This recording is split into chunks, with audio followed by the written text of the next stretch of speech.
chat with us at BFM anytime, anywhere for free. Don't forget to add BFM 부산 영어 방송 to your Kakao friends list.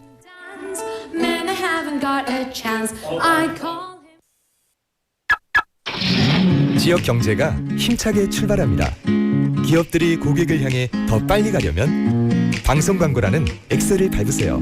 경제도 기업도 더 힘차게 달려가니까요. 방송 광고의 작은 힘, 경제의 큰 힘입니다. 부산 방송광고발전협의회.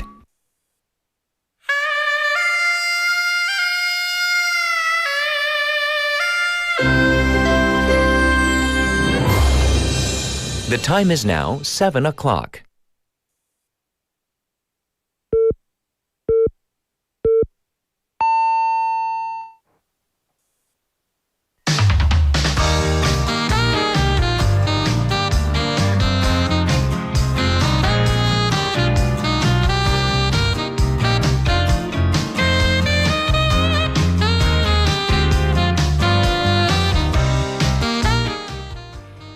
In 10 students, 30% in Seoul have been or currently are enrolled in so-called English kindergartens, 영유라고 하죠. This is according to a Seoul Metropolitan Office of Education survey that was released this past Sunday. It was an extensive survey with over 25,000 respondents. We're talking parents, students, and teachers.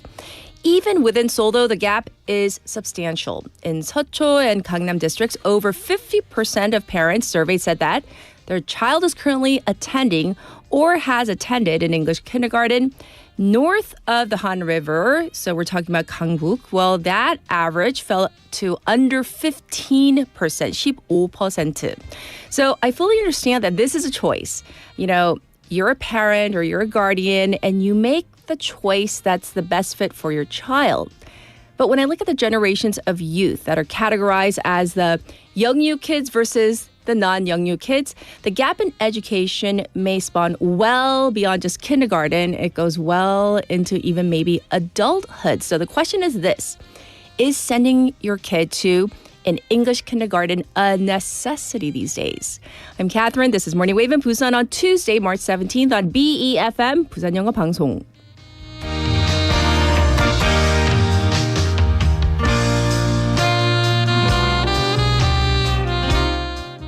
Good morning, everybody. Welcome to the program. So I hope that you had a great Monday. Sometimes, Mondays are really tough. And I hear that Haley later on, we're going to talk about that. However, something else that I want to talk about is this. Do you know what gentrification comes from, what that word means? Well, it's from the English word and it's a social level, the gentry. What is a gentry? It's a wealthy, high social class that own land. So gentrification means to make someone or something more refined. And by definition, it sounds like a really good thing. But the question is this: why is gentrification such a big social issue when it comes to real estate? Well, Busan City is seeing a bit of this gentrification happening in and around Gwangalli, which has recently become like the hotspot of our city. A walk through the residential streets behind the beach will show you a mix of older homes, and then we have the newer or newly renovated buildings. So these buildings are used as home or apartment rentals via the very well-known global, platform. You know that one, right? Well, real estate agents in the area say that a lot of homeowners in the area have switched to these vacation rentals or even renters subletting their leases for these short-term rentals. The Airbnb thing, right? That type of getup, and homeowners apparently don't object to it as it leads to better upkeep, renovations, and stable rent. In this aspect, it means the whole refinement or improvement aspect of the word gentrification. However, there is a flip side, the side that impacts those who already are living there or for young people trying to find affordable housing. And this has recently become a bigger issue as the law has changed to allow for some homes in Seoul and Busan to rent their property to domestic travelers after they meet certain criteria. So with this change, the number of vacation rentals in Gwangalli and Milak have been escalating. So, of course, this is an economic opportunity for many, and we can't stop this from happening as it could help the tourism industry. At the same time, if these changes and improvements are leaving these older or more vulnerable tenants behind, that's also an issue we need to keep in mind and, of course, consider. All right, so that's our opening story. Now, text topic time. Here we go. What is a film that you think you have to watch in a theater? What's a movie you would love to see a re-release of, like in the movie theater? 자, 이 영화 극장 재개봉해 줬으면 좋겠다. 혹은 꼭 극장에서 봐야 한다는 이런 영화 작품이 뭘까요? We have the little birdie, Tweety Bird, making an appearance real early. 말이 떨어지기도 전에 she's like typing away with her beautiful nails. She's typing. I already heard it. And before I even looked at the screen, I had a feeling. 그 타자만 들어도 대충 우리 PD님이 뭘 엔터했을까? Titanic? Titanic. Right. With an exclamation point. Right. Yeah, that's definitely a theater movie. I personally think that any like kind of war movie I love to see in a theater because the sound effects, we have a decent home theater system, but I mean, it just doesn't do it justice. Not that I really love war movies, but if I have to watch a war movie, I want to hear the explosions going like off here, there, behind me. And it's like the sound is just not the same at home. So that's my take. I want to hear about you, your opinion. Send in your opinions to BFM's live stream live chat on YouTube. Go to the YouTube platform and type in BEFM, 부산 영어 방송, to find our channel, subscribe, log in and chat with our other waivers from your phone, pound 9050, shop 9050. That's going to cost you 100 won. You can also reach me for free on Kakao Talk. So you got to add us as a friend first. Find us, BEFM, 부산 영어 방송. And then once you do, you can send in your photos, messages, whatever you want to that way. It's free. And the ways you can tune into Morning Wave in Busan, 90.5 or 103.3 FM here in Busan. You can also check us out. We are streaming live right now, and we're available on the BFM app and the Papang app as well. All right, here's a lineup for today. It's Tuesday. We have Jian with Now in Busan. And then we have Haley also coming in for Top Stories in hour number 1 and hour number 2 for Waggle Tea Time. It's Tuesday. We have Andrew coming in for Wave Sports. We have Bonnie in hour number 2 for Simply Sustainable. And you know, we've been doing our series of AI special interviews because AI is like everywhere. We can't like not go anywhere without it. And all the new, even the laptops, 요즘에 노트북도, all the new ones, it's like AI is built in. All the new phones, we can't avoid it. But today we're going to focus on, can AI be used safely in the military? We're going to find out. That's coming up with an expert in hour number 2. I'll be back with news overview.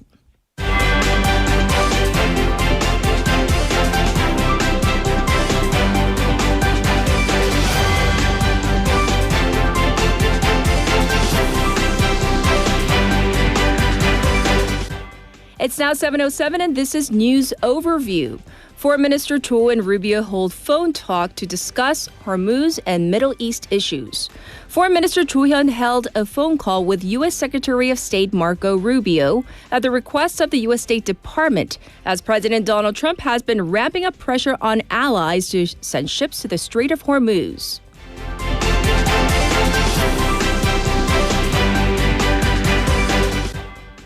President calls for cautious approach to prosecution reform.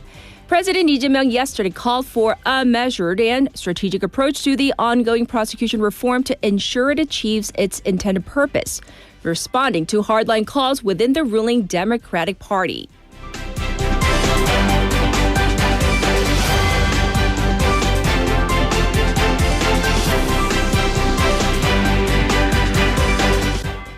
Korean won ends on lowest level since financial crisis. The South Korean currency fell to a 17-year low against the U.S. dollar at the close of market yesterday as global oil prices surged amid heightened tensions in the Middle East.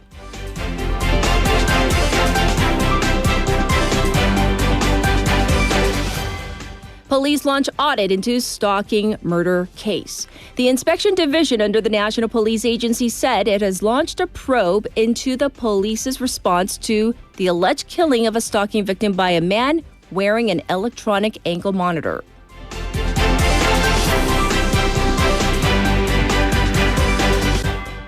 Trump criticizes countries for lack of enthusiasm over Horumus. U.S. President Donald Trump has lashed out at countries as European nations have been rejecting calls to send warships to assist reopening the crucial Strait of Hormuz. This was News Overview.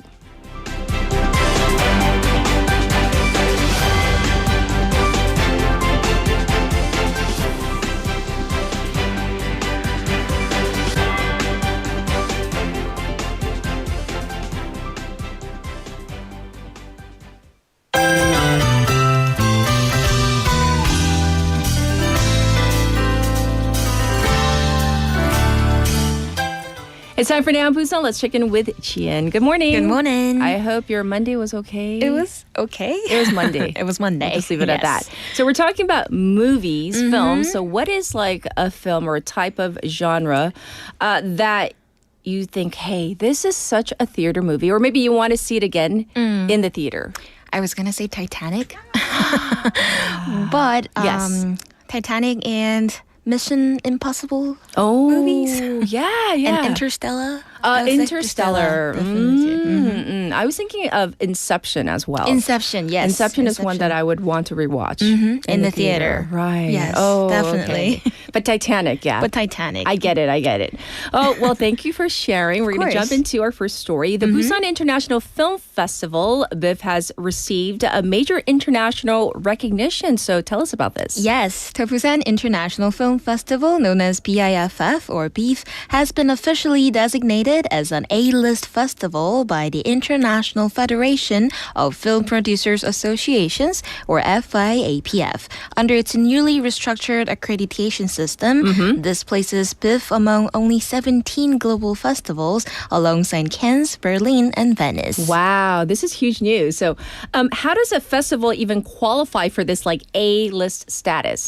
The designation is based on real international influence, regardless of genre or format. FIAPF evaluates festivals using both quantitative and qualitative data over 2 years, covering film selection, industry-related activities, media coverage, screenings, and audience engagement. Right. So what's the accreditation system always like this? Previously, FIAPF classified festivals into competitive and non-competitive categories. Okay. Recently, it removed these distinctions and now assesses festivals based on overall capability. I see. Well, BIFF has always been like A-list for us, but now the whole world knows. So. Internationally. Yes, we can all agree.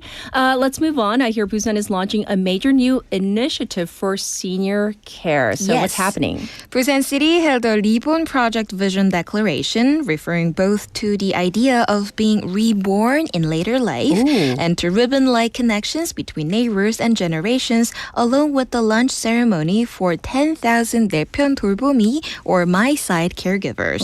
Around 700 people attended, including Busan Mayor Park Hyung-jun and Busan Senior Club Association Chair Kim Jung-hyun. I love the double meaning, right? So tell us more about the Reborn project. Yes, the project aims to shift senior public service jobs from mainly environmental maintenance tasks to sustainable, care-focused roles. The name Reborn reflects both reborn, symbolizing a renewed phase of life, and ribbon, symbolizing connections between neighbors and generations. Right. The city intends to redefine senior employment as a core urban policy that restores care, relationships, and dignity, not just income. I see. So how do the 대편 돌보미, how do they fit into this? This year, the city selected around 10,000 대편 돌보미, My Side caregivers, who will provide comprehensive support, including physical and mental health, social connections, and daily life assistance to seniors, children, people with disabilities, those at risk of lonely death, and other vulnerable groups. I see. Thanks for letting us know about this. Once again, reborn, ribbon, and Reborn, all of that all Yes. in one. I love it. Well, next, the Ministry of Oceans and Fisheries has announced a new plan for aquariums. What's included?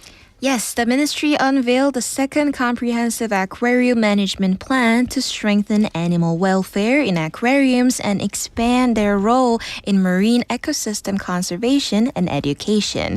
This is a legally mandated plan updated every 5 years under the Act on the Management of Zoos and Aquariums. Yes, and so how are they going to improve aquarium management? To ensure the aquarium licensing system introduced in 2022 stabilizes, the plan introduces pre-consultations by professional inspectors from the design and construction stage. Group review systems involving multiple experts will also be used to ensure consistent evaluations. Well, what about animal welfare itself? The plan sets habitat standards considering species characteristics, life stages, and individual conditions, including growth and breeding periods. Guidelines for aquarium programs will be updated to meet higher standards of animal welfare.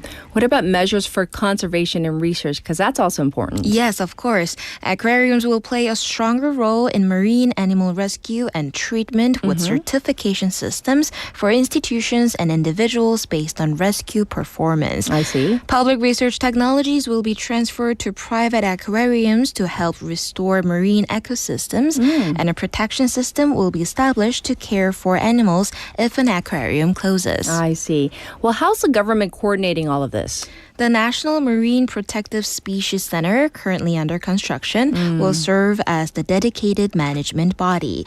Additionally, marine conservation projects will be linked to corporate ESG initiatives as well. Well, thank you for letting us know about this. And for our next topic, we're going to talk about Busan launching the second term of its children's press program. So, what's new? Busan City held a lunch ceremony for the second term of the children's reporter group called the Little Busan Reporters at City Hall last Saturday on the 14th. Around 700 people attended, including Busan Mayor Park Hyung-jun, the young reporters, and their parents. So how are the new reporters selected? The second-term reporters were chosen through an open recruitment process at the end of last year, with a total of 314 children selected, including those from multicultural families. And what will they be doing over the next year? Over the course of a year, the children will participate in monthly themed reporting, culture and artistic experiences, and on-site missions at key city administration locations. They will explore all corners of Busan and document their experiences through articles. Oh, what a great experience. Yes. All right, for our final story, we're going to talk about another new program. This is to help seniors find suitable jobs. So what's this one about? Busan City announced the 2026 Senior Suitable Job Recruitment Support Program aimed at supporting re-employment for the senior generation.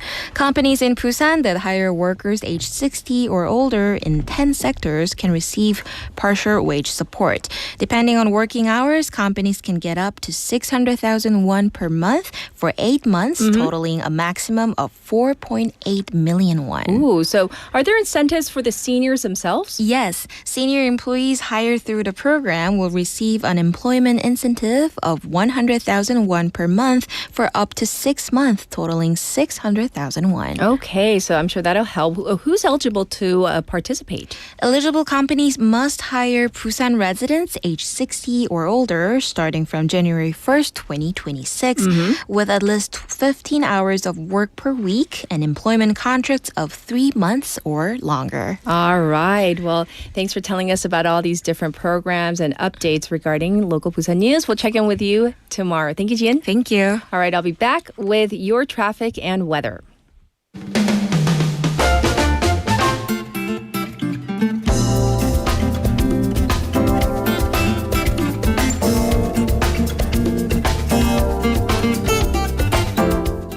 It's now 7:18. Here's your traffic report. Let's talk about Nakdong-Namlo. Right now, it is congested from Gangseok Police Station to Seongsan Three-Way intersection.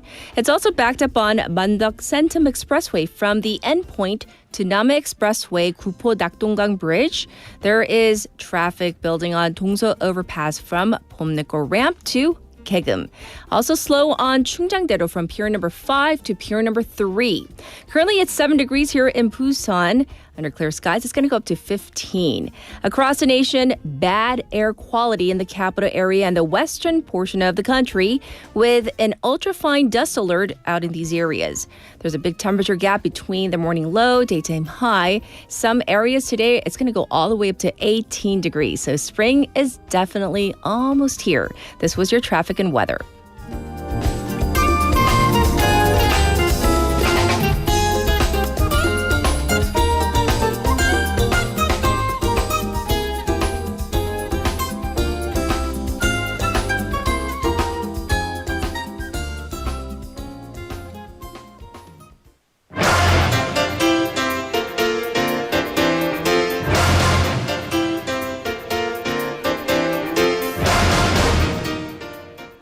It's time for Top Stories. We have Haley in the studio. Good morning, Haley. Good morning. How are you? Doing well. You know, it's not that bad on screen. We are, for our radio listeners, we're both wearing stripes. But different colors. Yes. She walked into this because she was wearing a jacket. It was cold in the morning. And then she walked into the studio and gave me a look. And I was like, what's with the hostile work environment? What's with the side eye? Yeah. And then she took off her jacket. I'm like, oh, okay. All right then. Again. I was going to wear a green sweater. And I was thinking, but Haley might wear green today. So. I actually thought about wearing that. I'm going to wear that. Dibs tomorrow. Okay. So you wear the green tomorrow. I will pass this week. All right.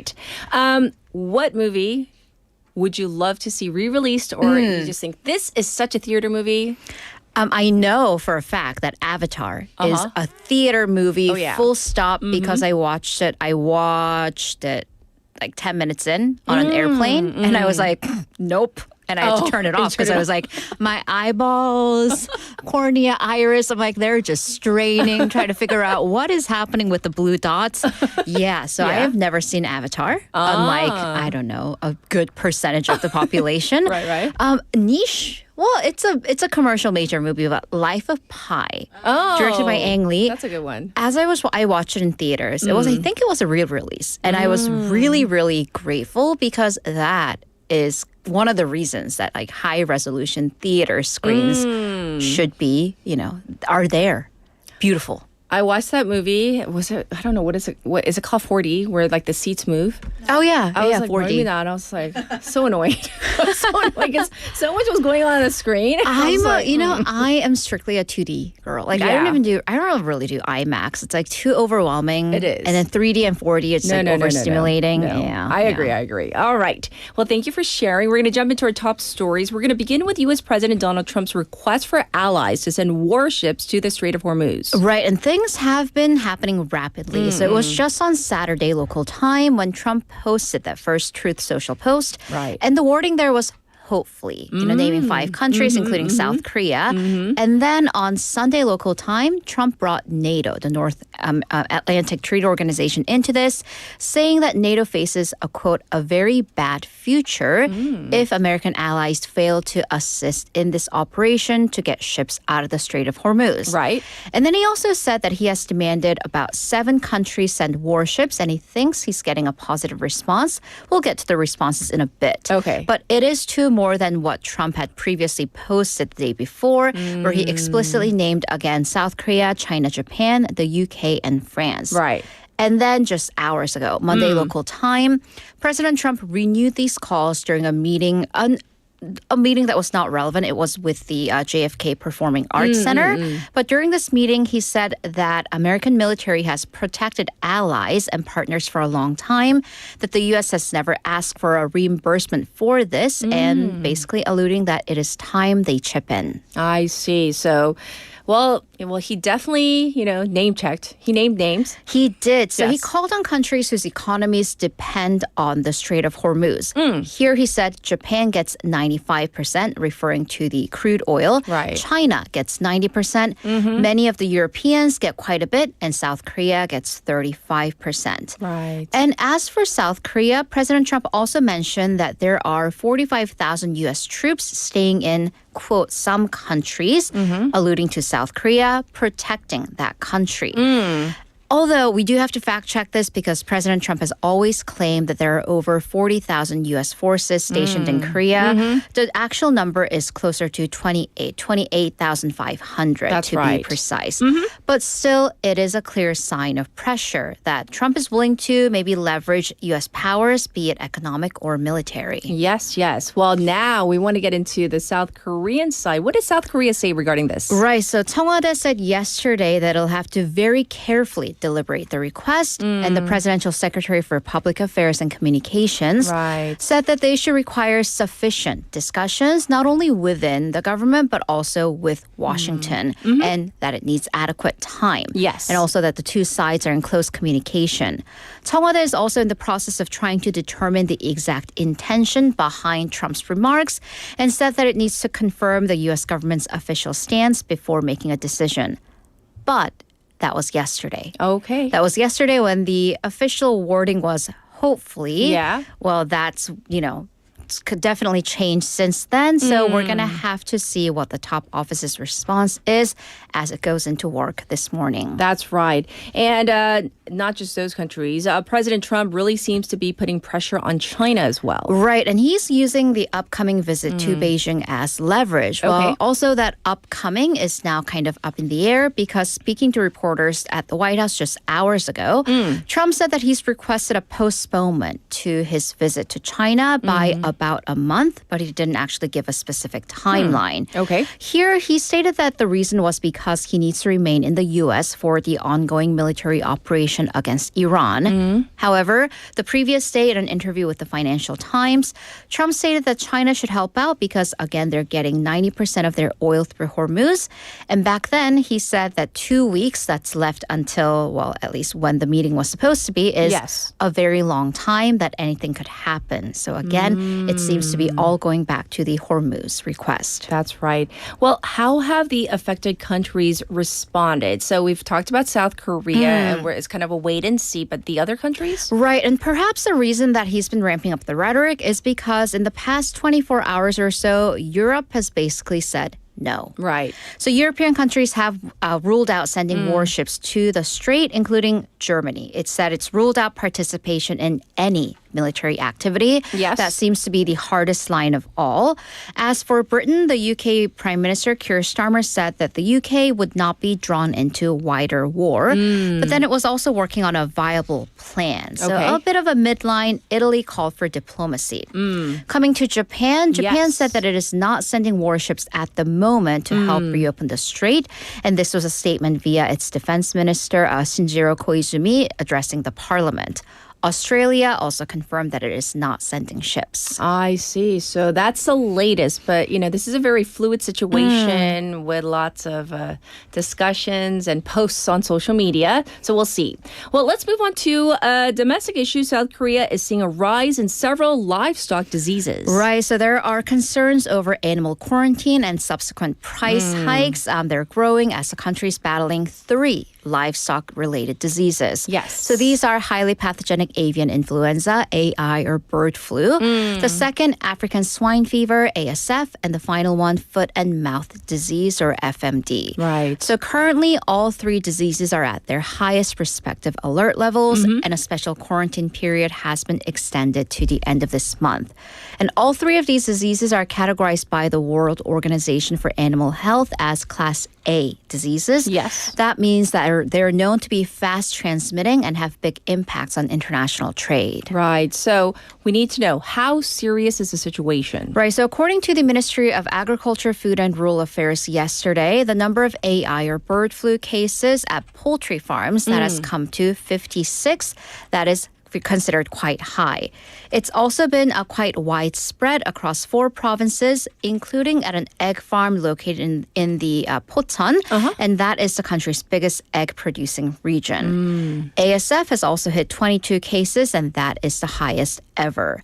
And foot and mouth disease, FMD, is an infectious and sometimes fatal viral disease that primarily affects even-toed ungulates. So we're talking about cows, pigs, sheep, and goats. Okay. And experts point out that South Korea is actually the only OECD country where these livestock diseases are happening all at the same time. Oh, so that begs the question, why is South Korea the only nation seeing such a widespread of all these diseases, as you said, at the same time? Right, and that was a point of criticism and questioning at the Parliamentary Agricultural Committee meeting earlier. Okay. So for these African swine fever cases, domestic pig or swine farms are using mixed feed that actually use pig blood from slaughterhouses as an ingredient. That's an industry practice. And it seems, and here's the problem, that the blood from infected pigs got into the feed, Right. which then raises questions about the quarantine and inspection process. So usually ASF is spread via contact with wild hogs, and that's how we've been reporting on, these diseases spreading. Sure. However, this year, there's been a confirmation of this artificial infection, meaning human-caused, non-natural. For foot and mouth disease, lawmakers pointed to a low vaccination rate at the affected farm and a lack of supervision by the authorities. Yes. And lastly, for bird flu, experts are saying that South Korea's AI vaccination implementation is slower than other countries. So the Agricultural Ministry, for its part, said that they do need to still confirm the efficacy and the safety of these AI and ASF vaccines. Right. But the thing is this definitely affects the entire food market. We're not just talking about farmers, but us consumers as well, right? Absolutely. So, of course, this is an animal safety and welfare issue, Yes. farmers' issue, but also all of our issue as the price Right. trickles down. And this is because the farmers and the authorities, they have to cull, which means they have to kill the animals from affected farms. Yes. This winter, 9.8 million egg-laying chickens were culled because of bird flu, and that is the highest in 5 years. 150,000 pigs have been culled due to African swine fever, and that's about 5 times the number from last year. Sure. And this has led to a spike in food prices, namely eggs and pork directly. Yes. The price for these agricultural products went up by 6% last month. The average price of 10 eggs came to 3,893 won, meaning one egg roughly costs 400 won. Oh. Chicken prices also went up by 7.6% at 6,235 won per kilo. Pork prices have come to about 5 to 8% higher depending on the cut. Hanwoo prices have also spiked by up to 20%, and the primary reason for all of these price hikes have been pointed to the widespread culling of said animals. That's right. So that's why when you go to the market and you're trying to buy 30 eggs, and you go, wow, that's expensive. All right, we're going to go on to some domestic politics where the opposition People Power Party, PPP, is undergoing some turmoil ahead of the local elections. Right, so there are 3 figures at the center of this conflict. A party's chair, Jang Dong-hyuk, Seoul City Mayor Oh Se-hun, and the party's nomination committee chair, back and forth he wasn't, and then he now is, Lee Jung-hyun. So there's been this struggle between party chair Jang and Seoul Mayor Oh over where the direction of the party was headed. Okay. Because Jang had been on a pro-Yoon path until a couple of weeks ago when he sent out a message that the party needed to embrace the Yoon again forces until he decided against that to sever ties. Yes. So there was this whole issue, very high-profile issue of party's lawmakers issuing a joint statement earlier this month saying that they're cutting ties with the former president. Right. But then even with this, Seoul Mayor Oh, he had been calling for reforms, including personnel changes within the party leadership to show that the party is taking these changes seriously. And he has set these conditions as a precondition for him running for re-election. I see. And Oh Se-hun has actually missed the deadline for the party's previous nomination applications on 2 separate occasions. Right. So let's bring in the party's nomination chair, Lee Jung-hyun, at this point. Right. So last month, the People Power Party, or the PPP, announced that former lawmaker Lee Jung-hyun would be the chair of the party nomination committee for the upcoming June 3rd local elections. So Lee is a seasoned political veteran. He's a multi-term lawmaker from the previous Saenuri party that was a precursor to the PPP from the Honam area. That shows his political prowess because the southwestern part of the country usually doesn't vote conservative. Very much a liberal stronghold. Right. That, coupled with his experiences across the central government roles and central party roles, made him a very powerful choice. But there was turmoil even surrounding Lee Jung-hyun. And that goes back to Oh Se-un, at least for now, not running for office, at least under the PPP applications. Yes. So upon this internal turmoil, Lee Jung-hyun issued a statement last Friday saying that he is stepping down, taking all of the responsibility for this turmoil.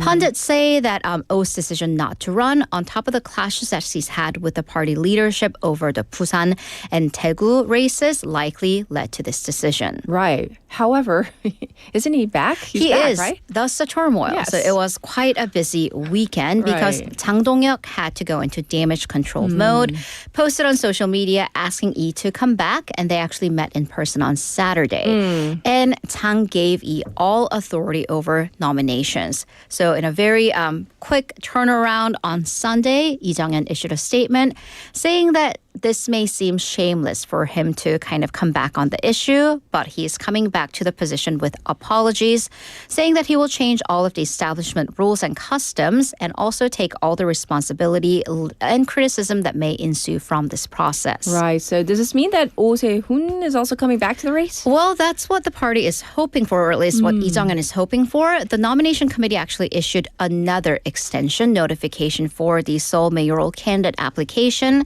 The application will open today, Okay. so we will have to see. This is basically the party extending the offer to Oh, but it's not being received well by some party members, including party spokesperson Park Sung-hoon, who questioned whether it is appropriate for the party to provide such preferential treatment to one person. Okay. Well, lots of going back and forth. And of course, we will keep on top of everything and report them to, of course, our listeners and viewers. So thank you, Haley. We'll check in with you in hour number 2. See you in a bit. All right, everybody. That was Top Stories. Let's take a little breather. This is 그대 작은 나의 세상에 되어 by Carter Garden. 어쩌면 나는 알았을까 붉어진 뺨과 수줍게도 모은 손 위로 무얼 기대하고 있는지 날 그리도 빤히 보며 걷다가 문득 생각났던 얄궂은 농담 말해주려 고개를 돌리다 그때 아마 느꼈을 거라 난 믿었고 믿고 있어 그대 적은 나의 세상이 되어 그려본 적 없는 꿈을 꾸게 만약 이게 나의 착각이라도 그래 오늘만은 봄이 돼주어 마음은 쉽게 변할 수도 어쩌면 쉽게 굳어지게 되는 걸 알아 그건 나의 선택일 거라 난 믿었고 믿고 있어 그대 적은 나의 세상이 되어 그려본 적 없는 꿈을 꾸게 만약 이게 나의 착각이라도 그래 오늘만은 봄이 돼주어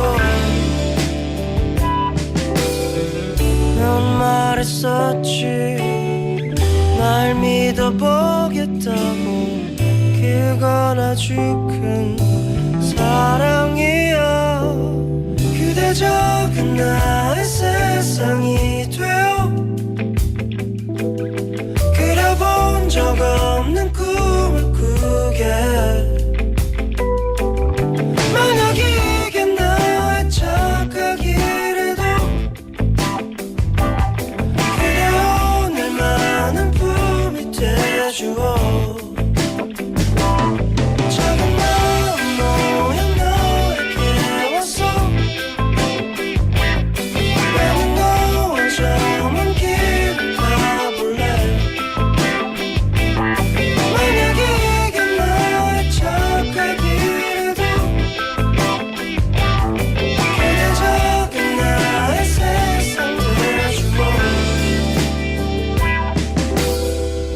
어쩌면 나는 알았을까 이토록 멀리 이토록 깊게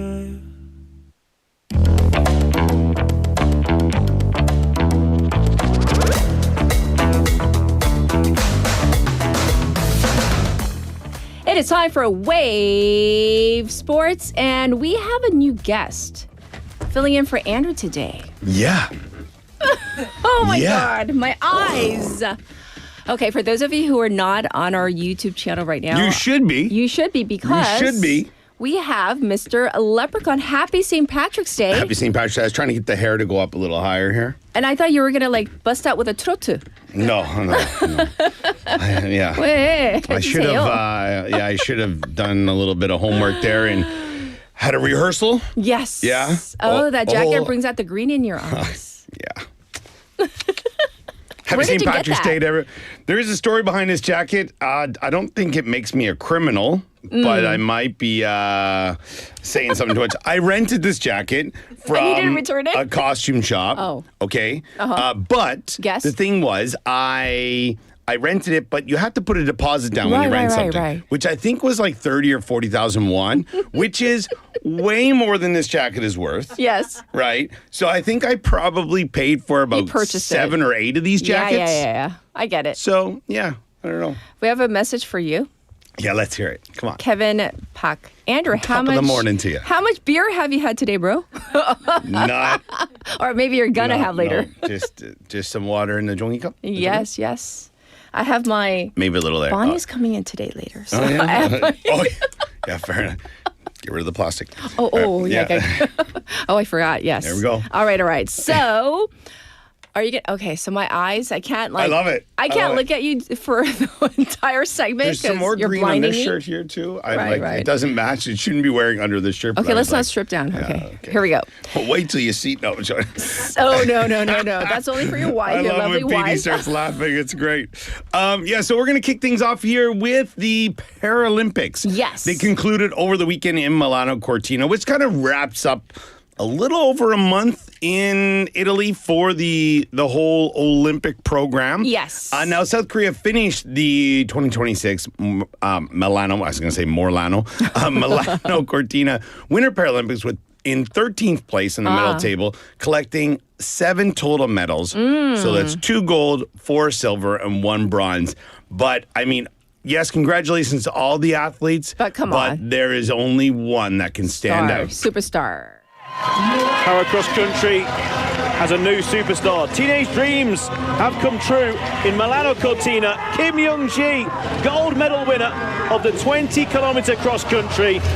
Her second gold in Milano Cortina. I'm the first woman gold medalist in Korea. It's like a dream. I can't believe that I won the gold medal. I train hard for Paralympics, but it's not for the gold medal. Our Korean flag is in the highest behind me, all the staffs cheering for me, and the song of Korea. That makes me overwhelmed. I can't forget this moment. Yes. That was a sudden. Now, I will, I like it though. But it's kind of like my jacket. Bam, we're here, everybody. Right. So I don't know if I'm not right too often. Okay. But when I am, I want to dust it off a bit. Of course. But before the Paralympics, when I was doing my preview on this show and on another sports show that I do, I was talking about Kim Yoon-ji. Remember our clip? And you were like, I do. And it said it right at the end who she was. Right. But I don't think anyone expected this. Not this this is many. A 19-year-old who started cross-country skiing in 2020. All right. So she's delivered one of the most remarkable performances in Olympic history, not just Paralympics, Olympic history for South Korea. Yeah. All right. Capturing 5 medals across para-biathlon and para-cross-country skiing. She won 2 gold medals, including the women's individual sitting para-biathlon and the 20-kilometer cross-country interval start, while adding 3 silver medals across her events. Now, she was in 6 events. And she 6 medaled in events. 5? Medaled in 5. Wow. And just missed out in the other. And she's 19? 19. So I would say that I hope she's not like one and done. Oh, she's no, like, no, I hope not. I've had enough of this. It was too easy. 5, Yeah. But, hopefully, this will go on for years and she's just getting started and then becomes even better. But, in the sport itself, but she's known more so for the para cross-country skiing, not for the biathlon. And then she was like, oh, there's another event I can go in, But yeah, pretty amazing stuff. Now, I do have to give a big shout out to the American para hockey team. 5 straight gold medals. They beat Canada in the gold medal final.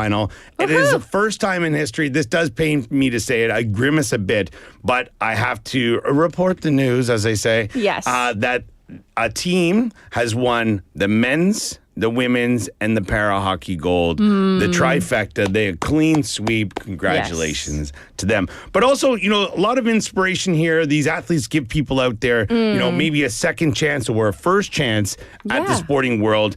And I mean, Kim Yoon-ji, she's just getting started. Only started 6 years ago. Not even 6 years ago, really. Right. And she's killing it. Love it. She's a superstar. Fantastic. Thank you for covering the Paralympics. Love it.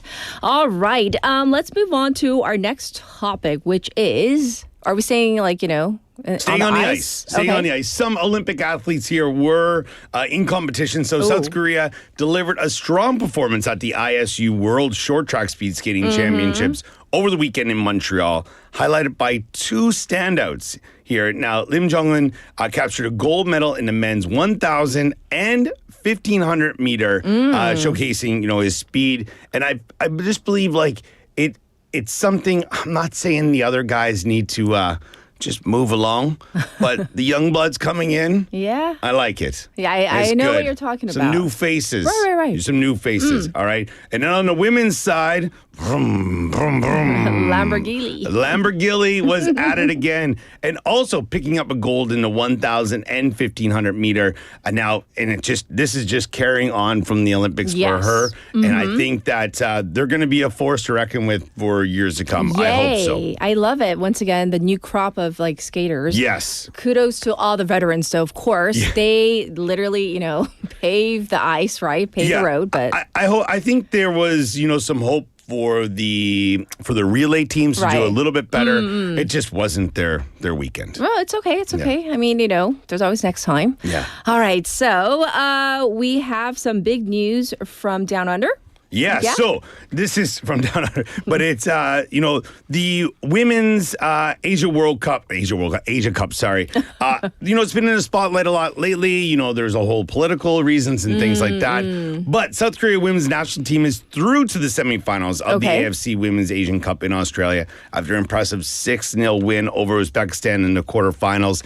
Now, the dominant performance in Sydney secures Korea's place among the final 4 teams in the tournament. Yes. Now, elsewhere in the quarterfinals, Japan defeated the Philippines 7-0. China edged Taiwan 2-0.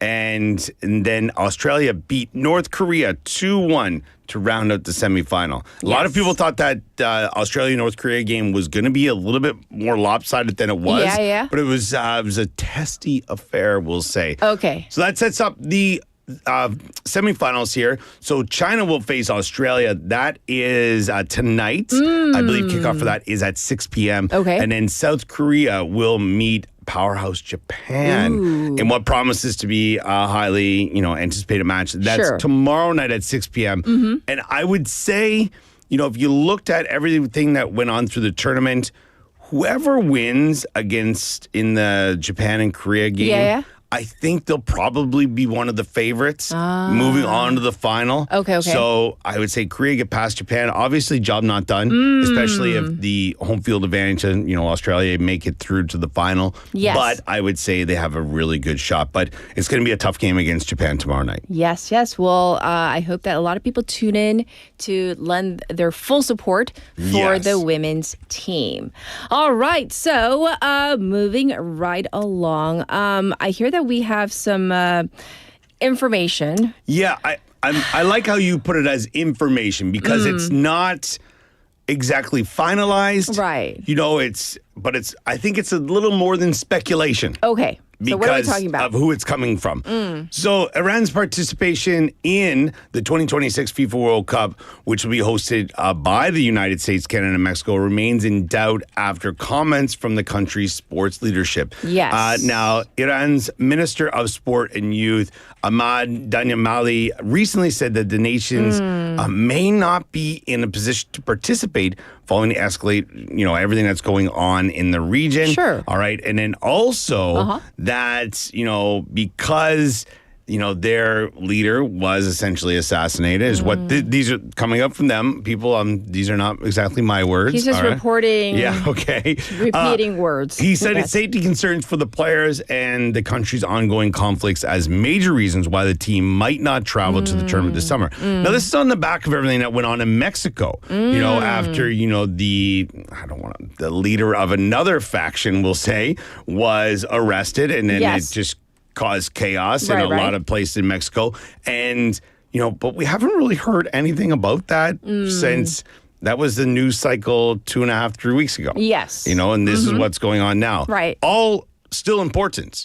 So we have to wait and see what goes on here. But, Gianni Infantino, he has indicated that Iran is still officially expected to take part. And they haven't come out and officially withdrawn. I see. They've said this, but they haven't sent in the thing to say, all right, we're the paperwork. out. Because once they get that, then FIFA has to decide, how do they replace them?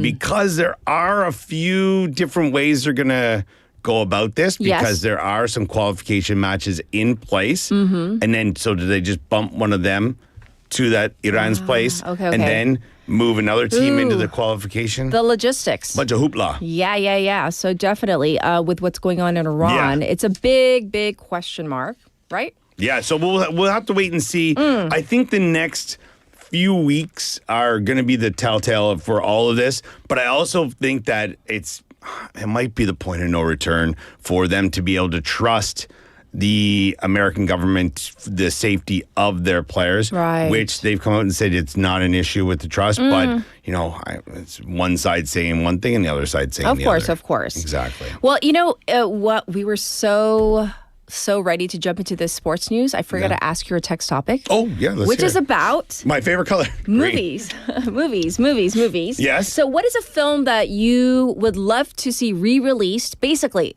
or like just a movie that you're like, wow, this is a theater movie. This is not one for the home theater. Something with a little bit better special effects and things like that. Yeah. Possibly Back to the Future. Oh, like a remastered version? Yeah, and just with an updated. Do you know what I mean? Back to but the I don't Future. know if that would kind of take away from it, because if you look at the old Star Wars films, and then look at the ones from the early 2000s, I want the old ones better. Right. I fully agree. The CGI was just too much, right? But I don't know. I would say, maybe Back to the Future.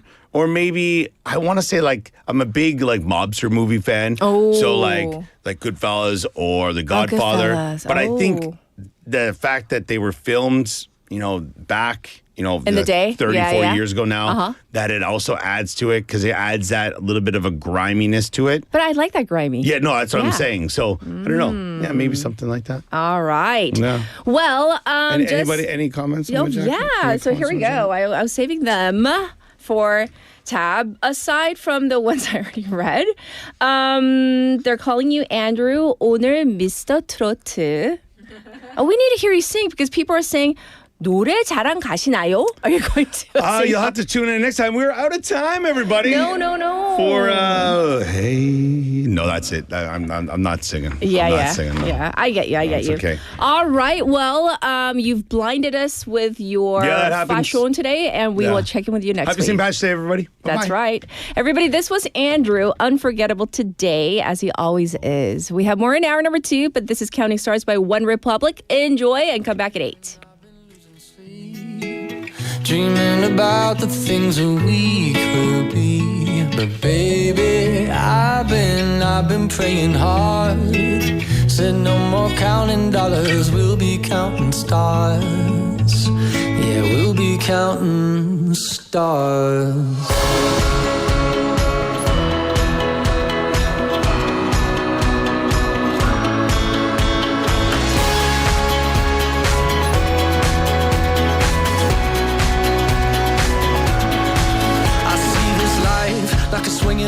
mind, swing my heart across the line. In my face is flashing signs. Seek it out and ye shall find. Old, but I'm not that old. Young, but I'm not that bold. And I don't think the world is sold. I'm just doing what we're told.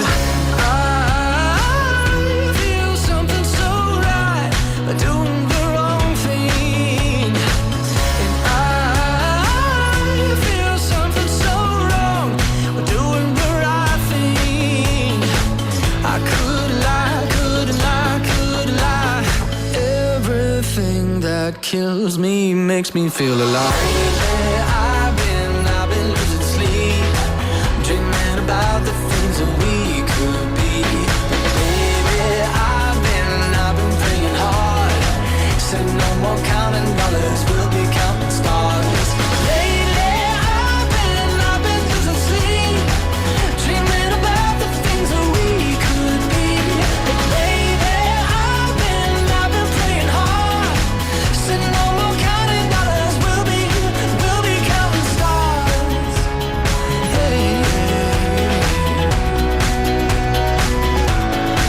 I feel your love and I feel it burn down this river every turn. Hope is our four-letter word. Make that money, watch it burn. Old, but I'm not that old. Young, but I'm not that bold. And I don't think the world is sold. I'm just doing what we're told. And I feel something so wrong. We're doing the right thing.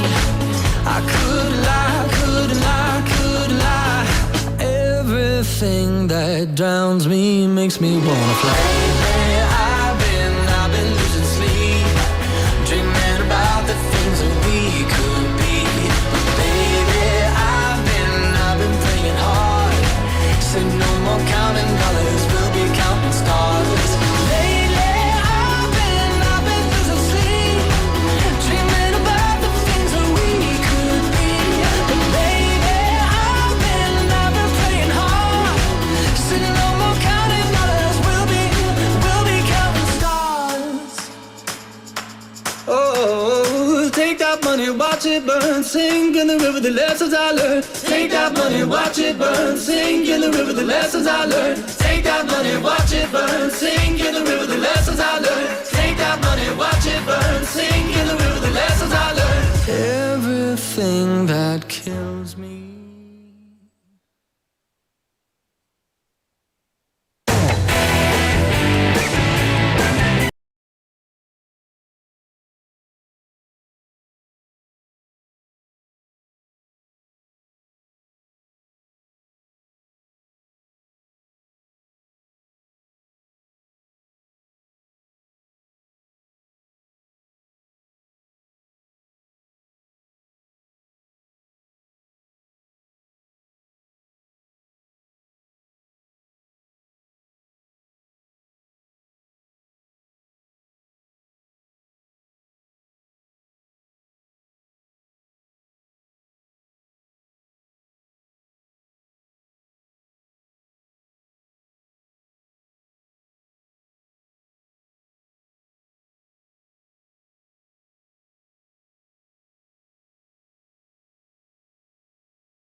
입니다. 바로 지금이 우리가 에티오피아에 진 빚을 갚을 때입니다. 지금 전화해 주세요. 후원 문의 080-982-0119 국제구조위원회. 혹시 지금 운전 중이신가요? 어린이 교통사고 피해자 수는 지난 3년 평균 약 9만 명. 특히 어린이 보호구역 안전 기준이 강화된 이후에도 어린이 보호구역 내 사고는 지속적으로 발생하고 있습니다. 스쿨존에서는 반드시 시속 30km 이하 서행, 스쿨존 내 불법 주정차 금지, 차량 출발 전 앞뒤 좌우 살피는 습관으로 어린이가 안전한 도시를 만듭니다. 참, 운전 중 휴대전화 사용은 모두에게 위험합니다. 우리 모두를 위한 교통안전, 나부터 실천하면 모두가 안전해집니다. 어린이가 안전하게 뛰어놀 수 있는 부산. 아이 키우기 좋은 도시는 우리 모두의 미래이자 희망입니다. 이 캠페인은 어린이가 안전한 부산을 만드는 은행, B&K 부산은행과 함께합니다.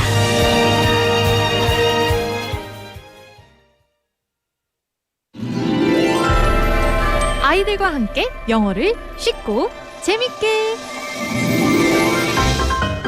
BEFM Kids 채널 특집 공개 방송 BEFM Kids 영어랑 놀자 Play with English. Hello, I'm DJ 윤지.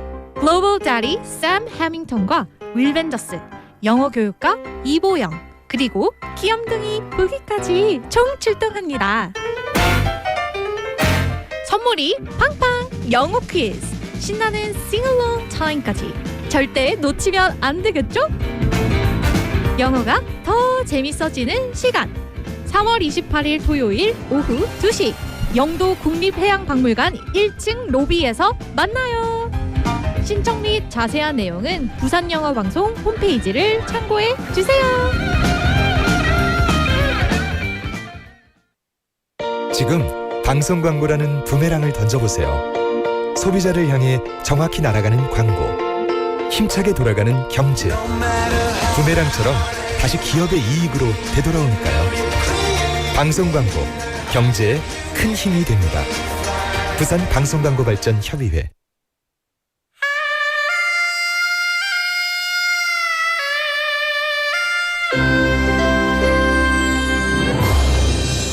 The time is now 8 o'clock.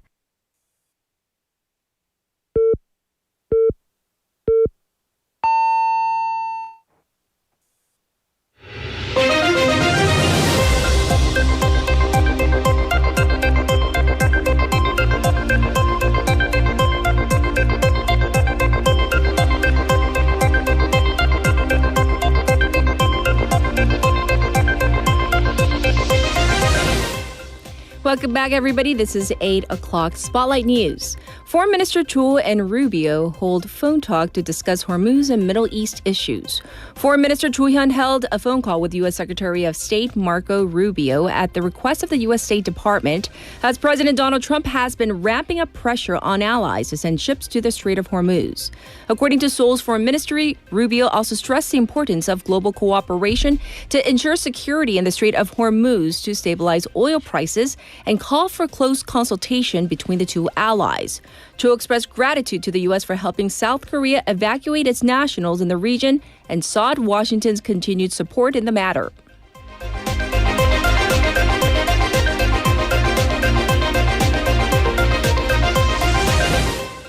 President calls for a cautious approach to prosecution reform. President Lee Jae-myung yesterday called for a measured and strategic approach to the ongoing prosecution reform to ensure it achieves its intended purpose, responding to hardline calls within the ruling Democratic Party, or DP.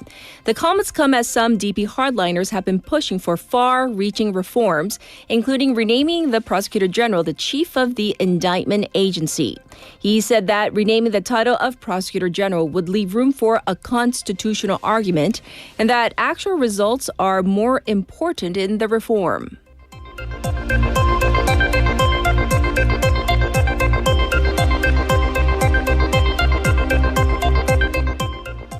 Korean won ends on lowest level since financial crisis. The South Korean currency fell to a 17-year low against the U.S. dollar at the close of market yesterday as global oil prices surged amid heightened tensions in the Middle East.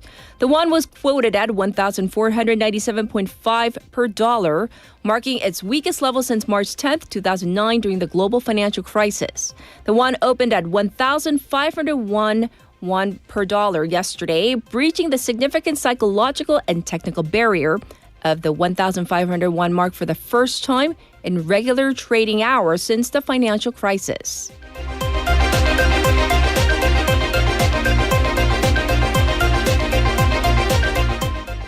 Police launch audit into stalking murder case. The Inspection Division under the National Police Agency said it has launched a probe into the police's response to the alleged killing of a stalking victim by a man wearing an electronic ankle monitor.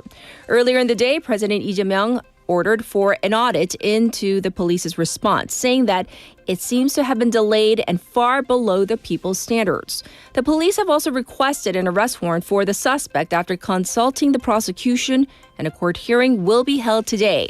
The suspect is currently under medical treatment.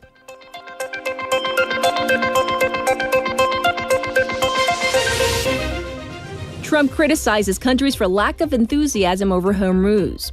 U.S. President Donald Trump has lashed out at countries as European nations have been rejecting calls to send warships to assist reopening the crucial Strait of Hormuz. During a White House event, Trump said that the UK had turned down a request to send ships, but that French President Emmanuel Macron said he was willing to unblock the vital shipping route. Iran's Foreign Minister Abbas Araghchi says the Strait of Hormuz is open but closed to their enemies as strikes between U.S., Israel, and Iran continue, and Israel has launched ground operations in southern Lebanon. And this was Spotlight News.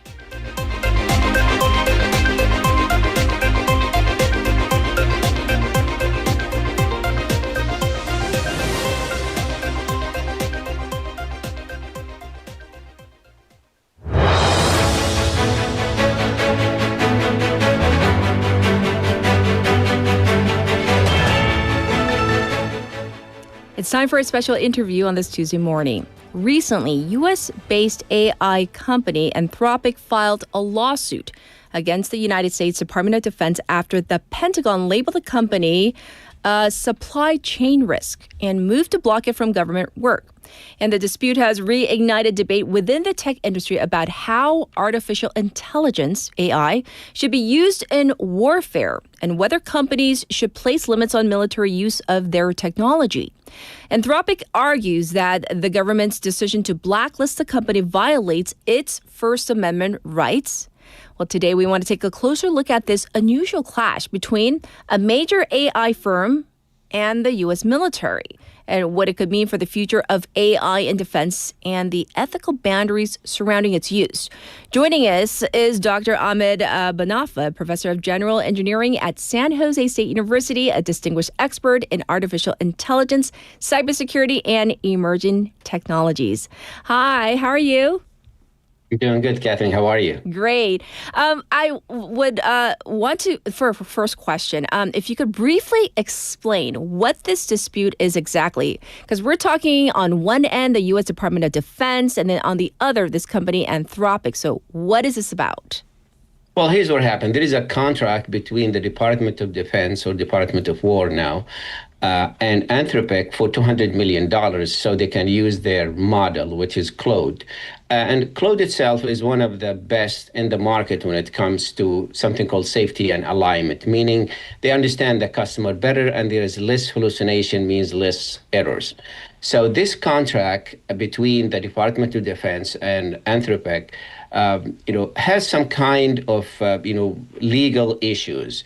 What I'm talking about is the company, and I'm going to go back one step. The company Anthropic started by engineers that left and the OpenAI and started Anthropic in 2021 because they want to have a company that has transparency, accountability, and ethical boundaries. So basically, they are following the mission of the company.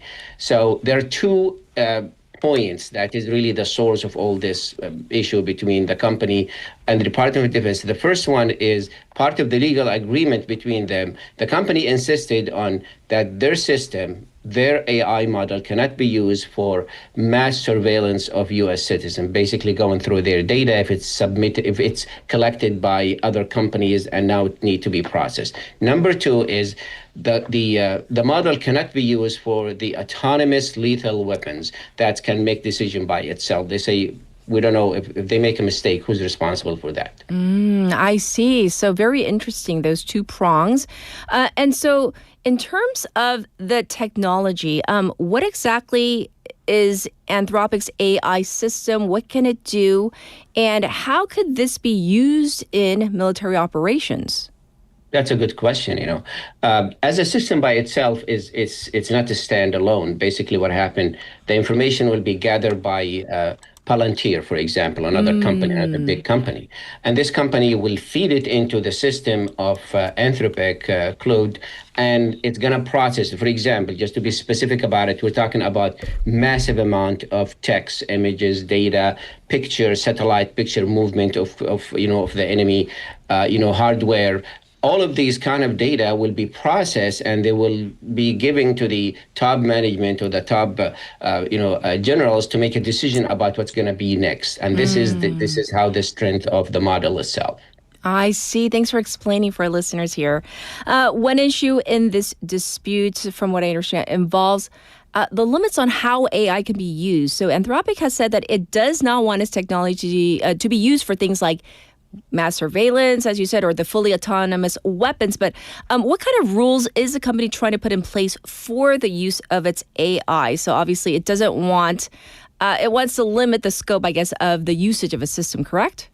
That is correct. And this can be done. It's not like people think about it. Okay, so if I buy the software, download it on my computers in the Department of Defense, the company cannot do anything about it. The AI models are different. They still have to go through the servers of the company. So, and that's how they have control on the prompt. For example, if somebody tried to gather the information of thousands of citizens, and they start asking questions, and you can identify if this is civilian or this is military or this is the enemy, and then the system will stop them. This is one thing. Or somebody say, I would like you to build this system or this weapon, and this weapon can be completely autonomous. We'd like to test the different scenarios and different design. The system will block that. So it's going to say this is unethical. They're going they're using something called ethical guide rails. And this is where the Department of Defense is really upset about it. I see. So obviously you've been mentioning the Defense Department, and the Pentagon has also argued that the military should be able to use AI for quote unquote any lawful purpose. So from the government's perspective, on the other hand, why might those limits be seen as an issue, as a problem? Well, there's a difference between lawful and ethical. When we talk about lawful, many things are lawful, but I'm not going to do something even if it's okay, it's lawful because it's unethical for me, for my beliefs. Yes. And that's where the gap here between the two. So, and the company would like to set up the stage for other companies so they can, stop the any kind of abuse of the power of artificial intelligence. Now, I'll give you a simple example, Catherine. Okay. They ran all the models, ChatGPT, the enterprise level, or the one from Anthropic, about, so we would like to go to a war and would like to solve this war very quickly so we can win. Most of them, about 80% of the models that in the market now, they suggest nuclear bombs. So why you want to give an autonomous decision to a model that will suggest for you to go and bomb a different area with a nuclear bomb? This is where the concern. I see. I can definitely see why people and the company might be concerned. I do want to shift a little and talk about terms like human on the loop, human out of the loop, things like that. So, what exactly do these terms or concepts mean? And if you could, make it as easy for us to digest, we would greatly appreciate it. Sure. When you have human on the loop, that means the final decision. The final decision without coming to you and telling you that, can I do this or not? Interesting. So I know this is going to be a tough one, but I'm going to put you on the spot, Dr. Banafa. So who do you think should have the final say when it comes to how AI is used in the military? The government versus maybe a company that has built that technology. What are your thoughts on this? Well, I think it should be combination between the government and between the companies. The companies, they can say no. Like what happened with the case of Anthropic, what happened, they canceled the contract. They gave the Department of Defense 6 months to phase it out. And now OpenAI jumped, into the story, and then they offer their own system. Right. But there is another interesting fact here, Catherine. Number one is the operation, we heard about it in January, about the capture of the president of Venezuela. Yes. The Anthropic the Anthropac model, AI model used in that operation. The operation that used to kill the head of Iran, Ayatollah Khamenei, is actually the data analyzed by using the Anthropac AI cloud system. So it's still in use. And this is prime to example of how to use it in war. So private companies, they can have their limitations. The government, they can have their own requests. And if they match, they can have a deal. If not, they can go and find another company. I see. And so as we wrap up today's discussion, how significant do you think AI will go in its role in the future of military strategy? As you already said, it's already being used, but do you think that it's just going to be even deeper, that there's going to be more of AI used in warfare?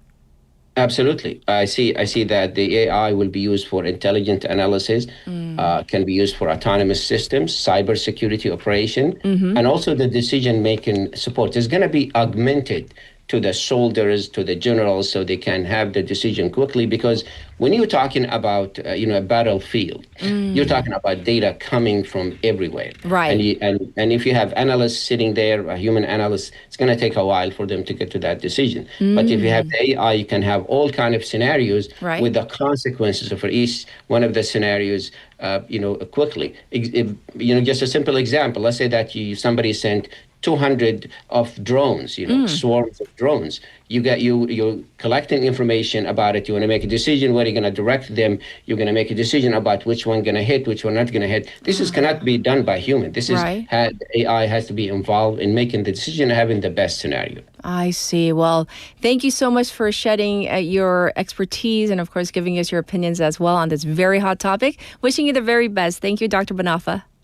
Thank you, Catherine. This was our special interview once again with Dr. Ahmed Banafa, and we talked about this very intriguing Anthropic case. And this probably won't be the last one as we see more of AI and its use in the military and also warfare.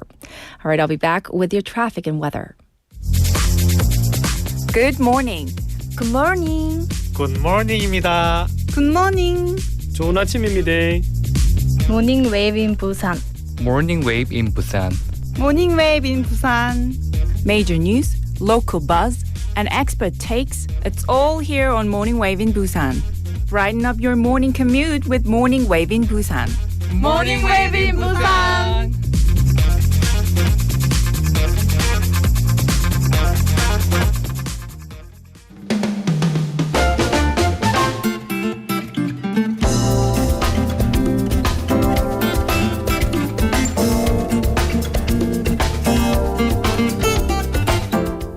Here's your traffic update. There is congestion on the top portion of Gwangan Bridge right now. It's also backed up on Pyeongnam from Kumsa Ramp to Suyang Tunnel. There's traffic building on Hakjang from Busan Detention Center to Hakjang intersection. It's also slow on Yeonsu-ro from Suyang to Mangmi intersection. It's already 10 degrees here in Busan under clear skies. It's going to go up to 15 today. Across the nation, though, bad air quality in the capital area and the western part of the country with an ultra-fine dust alert out in these areas. There's a big difference between the morning low and daytime high. Some areas you're going to see up to 18 degrees today. This was your traffic and weather.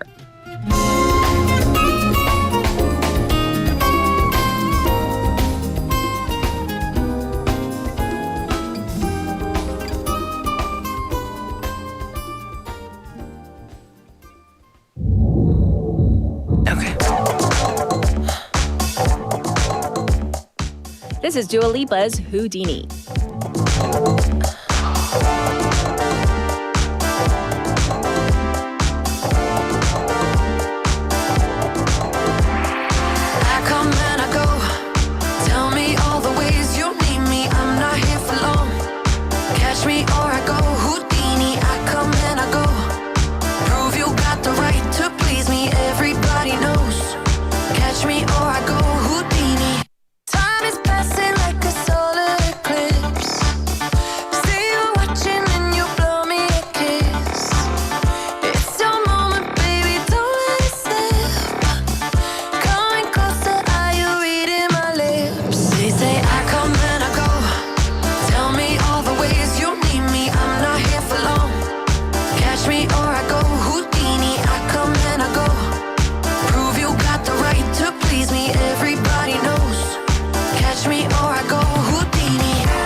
It's time for Wagga Wagga Tea Time. That means Haley's back. Hello, hello. Yes, yes. So let's talk about this story. Speculation has been flying about over the whereabouts of the Iranian supreme leader, or the new supreme leader, but the latest bout of rumors are over the Israeli leader. Right. So that was one of the hot topics on the internet over the weekend.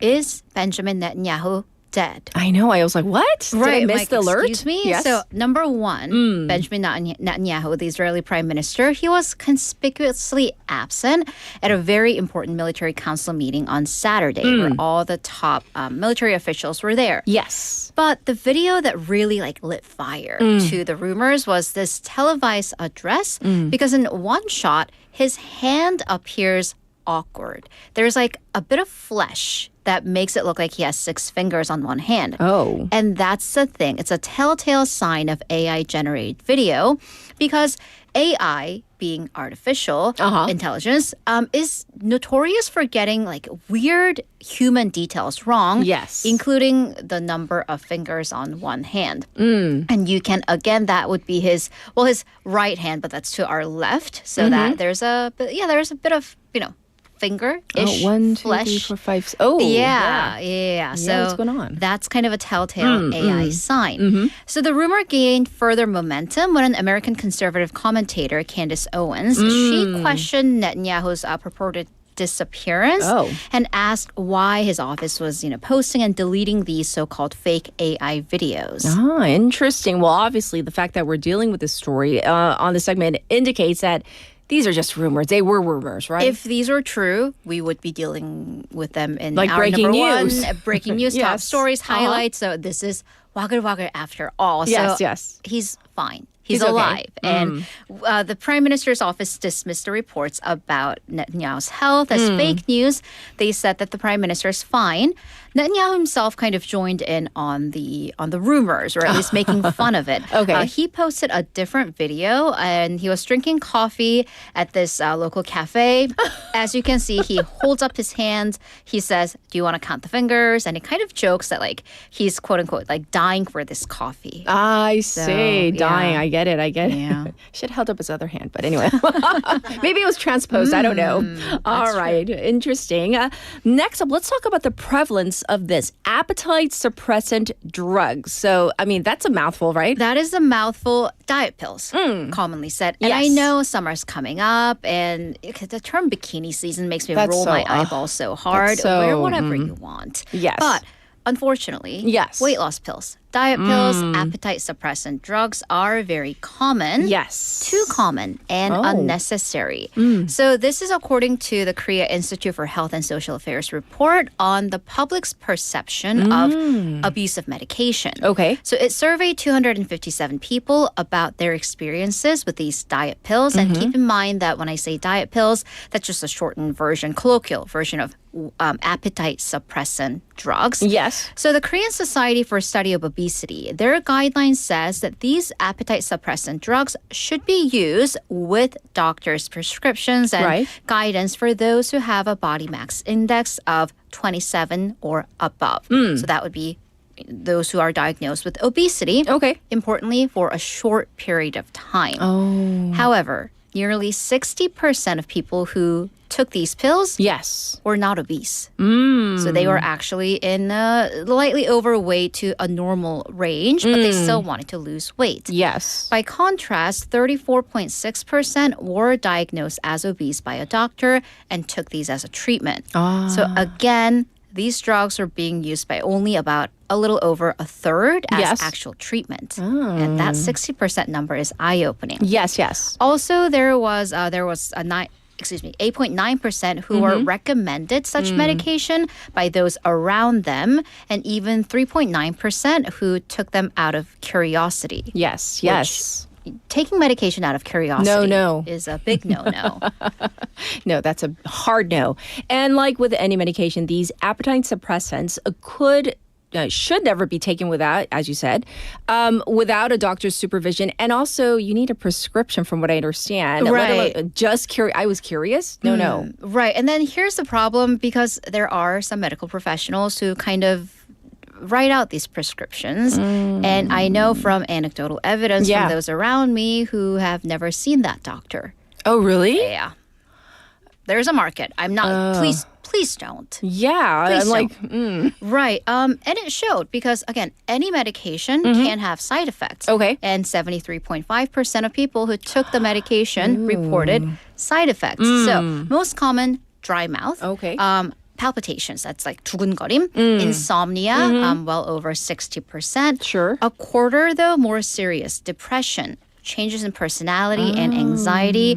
1.6% even experience suicidal ideation. Okay. However, again, 73.5% experienced side effects, but only 23% actually went off of those pills. Ooh. So many continue to take them even with the side effects. Wow. Okay, though that speaks volumes about perceptions on weight loss and body image, I think. Right. So are these people then, can we assume they're willing to kind of sacrifice or take risks on their physical health to lose weight? Yes. When again, 60% didn't need to medically lose weight.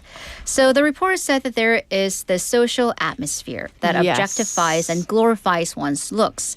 Plus this competitive medical environment where some doctors are willing to kind of go against their professional ethics and in favor of economic gain. Yes. That is leading to this abuse of diet pills. Yes. So going back to the whole intent of taking diet pills, because many are wanting to lose weight for aesthetics or otherwise. Yes. Here's the thing. Once you go off of these appetite suppressant, guess what comes back? The weight. Your appetite and your weight. So 53% said they've actually gained the weight back after going off those pills. So okay. Is it actually even doing the thing that you wanted it to do? I don't know. I don't know. And like some of the numbers you were telling us about and the fact that they're not even seeing the doctor in person. Okay.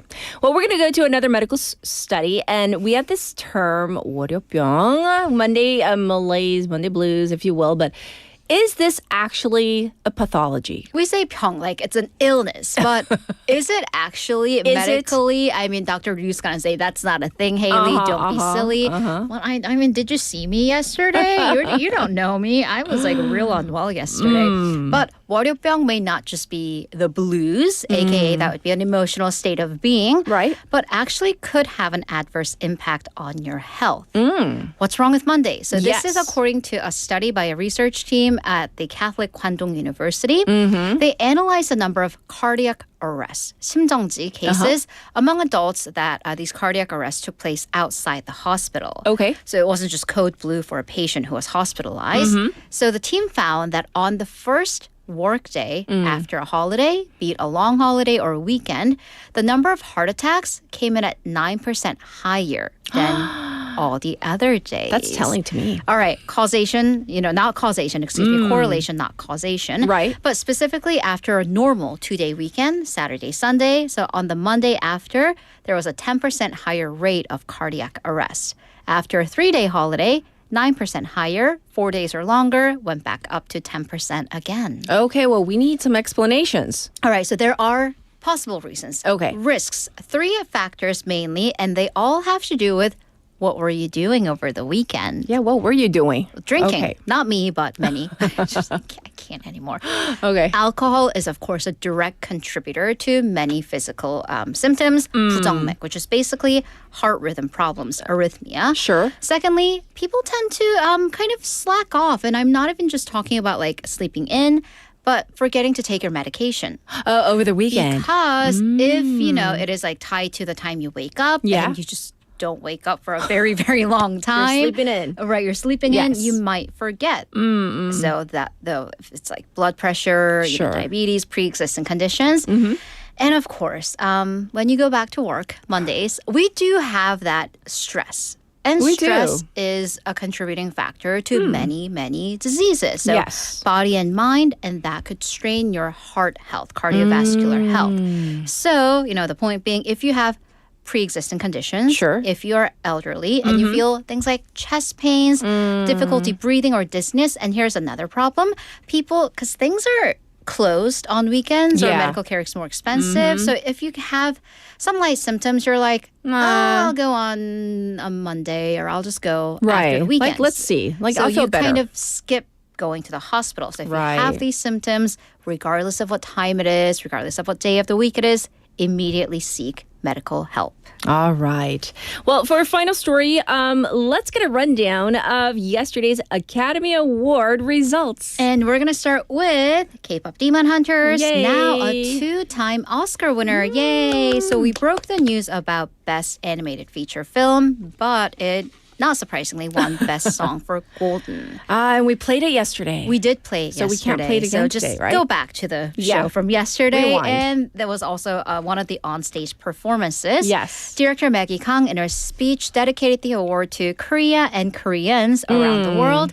And Lee Jae, the co-writer of the song, and of course, the artist behind Huntrix, or Rumi, rather. Yes. Said she was really proud of K-pop, having gone from a child who was made fun of for liking K-pop to everybody singing this song around the world. Yes. It's a little bit of a controversial moment because the broadcasting station basically played off, turned the lights off, and switched to commercial right after Lee Jae. So there was a whole other group behind the song. And it's like, really? Did you have to do that? Ruin the moment? Apparently so. Well, let's get to the other awards. The big winner was One Battle After Another, winner of Best Picture, which is directed by Paul Thomas Anderson, who also won Best Director. Sean Penn won Best Supporting Actor for his role in the film. Yes. Also winning Best Editing, Best Adapted Screenplay, and Best Casting, which is the first time this award has been introduced to the Oscars. Okay. Leonardo DiCaprio, who stars in the film as Bob, this revolutionary, off-the-grid, paranoid man. He was nominated for Best Actor in a leading role, but didn't win. Again? So that's the thing. You know how there's this huge, inside joke in Hollywood about Leo always gets nominated but never wins? But he did win once. He did win. You know, that was 10 years ago. Oh, no. Revenant? Yeah. That was 2016. Good. That was a good film, but and I remember him kind of hanging out at the after party trying to get his trophy engraved. I'm like, I remember that, and that was 10 years ago. I remember it like it was yesterday. But this is actually, another fact. Unlike this joke, and he actually won. Director Paul Thomas Anderson, he's been nominated 14 times. Oh, seriously? And this is his first win. Oh, I didn't know that. Yeah. 14 times? So, maybe that just runs in the film family of just, but they both have one Oscar each, which most people don't. Yes. So Anderson joked, you guys really make a guy work hard for one of these things, and he really appreciates it. Another big winner is Sinners, the vampire movie set in in the South, nominated 16 times. That's a record. Also took home 4 awards, most notably Best Actor for Michael B. Jordan's incredible performance. Yes. So yeah. And I love the fact that he went to one of my favorite burger joints after, and he's just like a real person, Right. Like Apparently that's kind of a tradition amongst Oscar winners. Love it. All right. Well, thank you for the rundown and, of course, all the stories for Wagga Wagga. We'll check in with you tomorrow. Thank you, Haley. Have a great day. And so in light of the fact that we played Golden yesterday, so we're going to play Your Idol by the Saja Boys.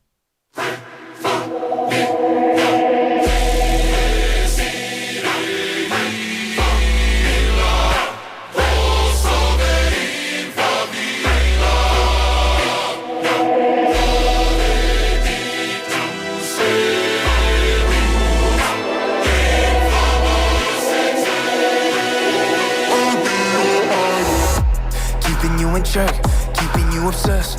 Play me on repeat, cause I'll be in your head. Anytime it hurts, play another verse. I can be a sanctuary. No, I'm the only one right now. I will love you more when it all burns down. More than power, more than gold.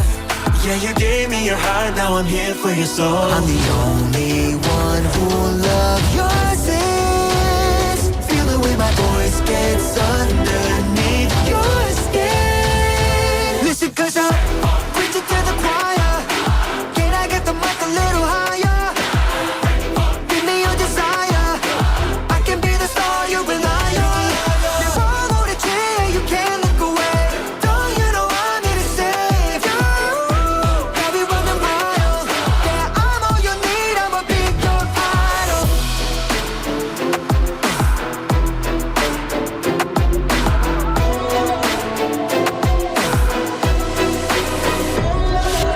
Reaching on the fame, cancel what I'm your idol. Thank you for the pain, cause it got me going viral. Oh yeah, 나지 않는 fever, making you a believer. 나를 위해 넌 존재하는 idol. Don't let it show, keep it all inside. The pain and the shame, keep it out of sight. Your obsession feels like an addiction.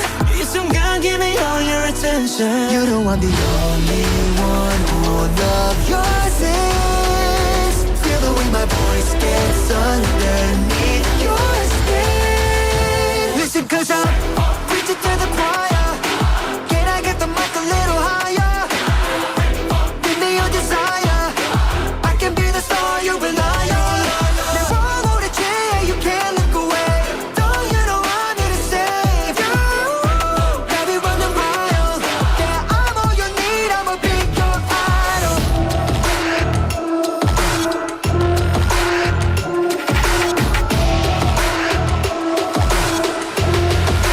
Be your idol.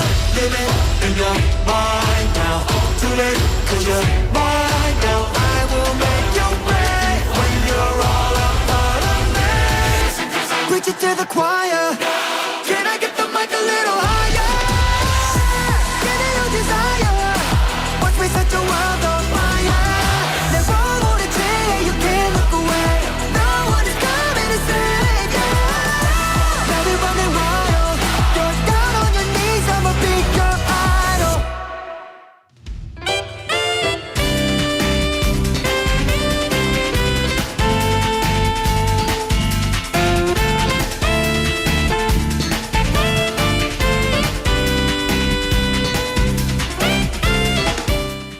It is time for Simply Sustainable. We have Bonnie in the studio. Let's welcome Bonnie back. Hello, good Welcome morning. back. How are you? I'm well, thank you. Well, we have a text topic for you. Okay. Since, we were talking about the Academy Awards earlier, yes. we want to ask you, what is a movie you think is this is a theater movie? Like watching it at home in the comfort of your living room just doesn't do it justice, like a theater movie or something you want to see re-released. So let me give you some examples. Like our listeners have been throwing out like Interstellar. I've seen lots of Titanics, like many, many votes for Titanic. I mentioned like war movies because I love the sound and the vibrations that go with the sound. So what do you think would be it's like the perfect movie to watch? Well, these long movies, I actually get kind of bored. Like Titanic, if it's too long, I feel like I fall asleep. Yeah. Nowadays.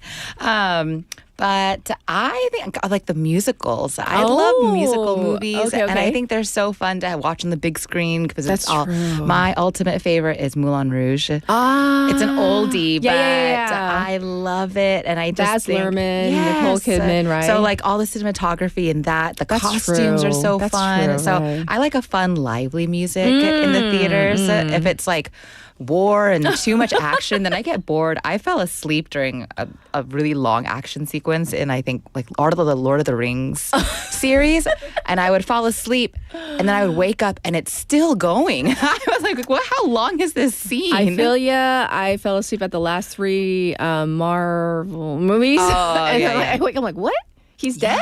Like, why is everybody dead at the end? Yeah. No, I wish I woke up at that point, but the battle was still going on, and I was like, how long? Back? Yeah, how long can this battle be? So yeah, I like something a little bit more musical related. Oh, I'm just gonna be one message. Umberto, he does like a bunch of like war movies, like Black Hawk Down, Full Metal Jacket, and he goes, The Notebook. I love that film. Yes, that's such a good one. I have to bring tissues though. I do like it when it's dark during those because no one can see that I'm crying. Right, and the mascara. Yeah. Okay.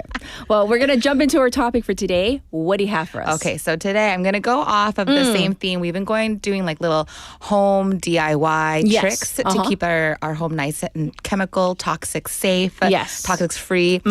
So today we're actually gonna be talking about our laundry and how to keep our laundry eco-friendly. Because this is something hopefully a lot of you guys are doing a lot at home, but I'm going to put you guys on the spot actually and ask you, how often do you do your laundry? Because this is a topic that a lot of people have, words about, how often we should do our laundry and how often we should wash certain items. I see. And especially in the environmental world because, obviously it's more eco-friendly to wash your clothes less because you use less water. Yeah. Always wait till you have a full load, the obvious things. But sometimes we think that we should actually wash things a lot more often than we actually need to? May I answer? Yes. Okay. Things like towels, I do wash after every use because, well, not every use. Okay. So if I use like a towel for my face, yes, I'll use it again for my feet. Oh, okay. Right. Okay, so you're like upcycling. Upcycling. You're like, reusing it for something else. Right. And my feet are never like that dirty. Yeah. Right? So I'll just like, I can use it again. Like, just to wipe my feet a little, right? That I'll do. But then, and then they go definitely into the laundry bin. And then I don't run the laundry, like you said, until I have a full load. I always separate the colors from the whites. I do that. And then, so you asked me like how often. I definitely don't do it on a daily basis. And I wait. And it drives my husband like nuts because he's kind of like even after every like dish he wants to wash. And I'm like, no, chill, it's okay. Bonnie says, chill. Like, we can just don't do it right away. You don't have to do it right away. Once a week. I do it once a week. Once a week. Okay, that's I think about average. Is that okay? Is that too often? No, I think that's about average. I know some people who wash their clothes after every wear. So no matter what it is, everywhere. I'm like the opposite, and I do something called the smell test. So the smell test. It still smells a little fresh. I didn't wear it, and I wasn't sweaty or anything. Right. I'll rewear it. Oh, definitely. But some people, like I said, like to wash things every wash, but you actually don't need to. Yes. Right. This, like I said, it saves on electricity, saves on water. It actually also makes your clothes last longer because the more you wash your clothes, the faster they break down and they break apart. I fully agree. And nowadays, clothes are not actually made how they used to be. The quality has gone down a lot. They're kind of all factory made, mass made. So the quality has gone down, which means they break down faster. Okay, so I have a question. Yes. Because like I said, my partner, he wants to he wears jeans like twice, and he's like, I think they're dirty. I like, did you spill something? Yeah, right. I can spot remove. Yes, exactly. And then for me, I rarely wash my jeans. Yeah. Unless literally they're for whatever reason. Yeah, you can see. Or for whatever reason I sweat so much, it's just I don't want to smell myself. Yeah. Right? If they smell funky, yes, that's a good rule. If they smell funky, definitely wash them. But denim is actually one of the things that you can wash the least amount of times. Denim, I'll go through all of the things. So everywhere, things that you should be washing everywhere. Your socks, underwear, workout clothes, especially if you sweat a lot during your workout, definitely workout clothes. And then shorts, t-shirts, things that are directly touching your body a lot when you're doing work. Like you have maybe sweat and dirt on them. Yeah, definitely. 2 to 3 wears. Things like dress shirts and blouses, sweatpants, undershirts, towels, and pajamas. And then 5 to 6 wears. So you can go. And then denim, I actually saw a lot on the internet. It said 5 to 10 wears for your denim. So depending on how often you, or how long you wore it, depending on what you wore it, maybe you did garden work or something. So, if it's really dirty. Yeah, to your discretion. And then outerwear, like jackets and sweatshirts, things that you're wearing over another layer of clothing, you don't necessarily need to wash again or that often because it's not touching your skin and it's not getting that dirty. Now I'm worried. Am I not washing my clothes enough? No, because for outerwear, I wait till the end of the season. Okay, yes. And then it's that's when, before they go back into the deep closet. Yes. As I'm writing this, I was kind of cringing to myself because I was like, oh my God, I have a denim jacket that I can't remember the last time I washed. Okay.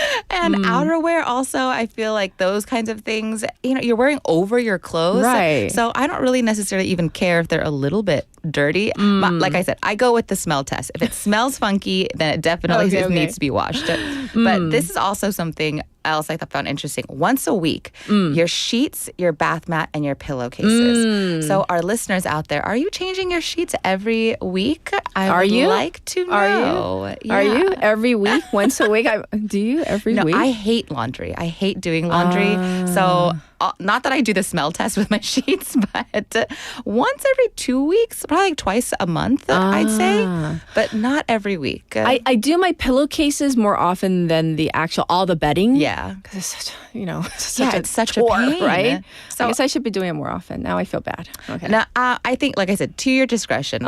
These are the suggestions, but these aren't you have to go by these. And like I said, I do the smell test. So whatever works for you. Sure. But if you are washing your clothes, there are things that we can be mindful of to be a little bit more eco-friendly.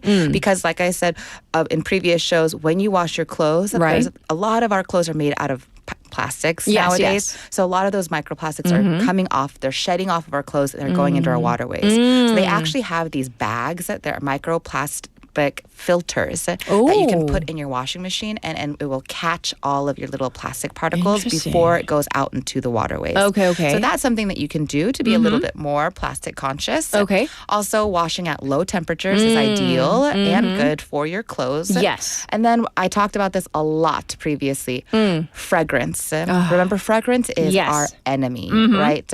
So to recap, in case you missed it, fragrance does damage to your endocrine system. Your endocrine system manages all of your hormones. Okay. So this is really bad for your overall health, but this can impact your brain. It can cause asthma. It can impact your metabolic system. So this can make it hard to lose weight. Right. And it's considered a carcinogen, which means it causes cancer. Yeah. So fragrance is not something that you want in your house, and then especially not on your clothes. Okay. So if you're using a laundry detergent, fabric softeners, and they, like I said, have that like lavender fresh scent, those are all synthetic. They're artificial.